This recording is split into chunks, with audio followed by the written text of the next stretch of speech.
જય હિન્દ વિદ્યાર્થી મિત્રો, એવન એજ્યુકેશનમાં આપનું સ્વાગત છે. અહીંયા આપણે ધોરણ 9 માં આજે ભૌતિક વિજ્ઞાનના ચેપ્ટર નંબર 7 ગતિના દાખલાનું આપણે સોલ્યુશન કરવાનું છે. અહીંયા આપણે પહેલું ઉદાહરણ લઈશું. પહેલું ઉદાહરણની રકમ છે એક વસ્તુ 4 સેકન્ડમાં કેટલું અંતર કાપે છે? 16 મીટર અંતર કાપે છે. ત્યારબાદ બીજી 2 સેકન્ડમાં પાછું આપણે 16 મીટર અંતર કાપે છે. તો આ વસ્તુની તમારે સરેરાશ ઝડપ કેટલી છે એ શોધવાની છે. તો વિદ્યાર્થી મિત્રો એકદમ ઈઝી દાખલો છે.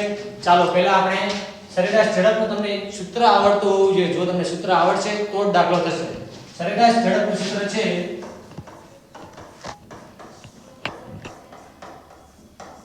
સરેરાશ ઝડપ બરાબર કાપેલું કુલ અંતર અને તે માટે લાગતો કુલ સમય.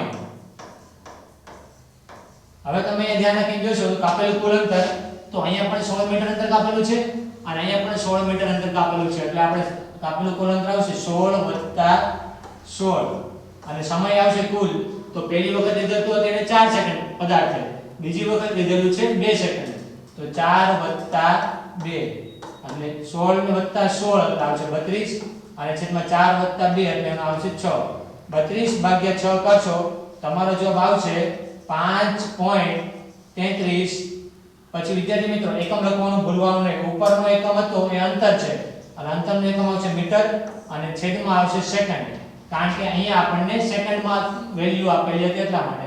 તો મીટર પ્રતિ સેકન્ડ. તો આ પદાર્થની સરેરાશ ઝડપ તમને થશે 5.33 મીટર પ્રતિ સેકન્ડ. અહીંયા ખાસ એકમ લખવાનું ભૂલતા નહીં.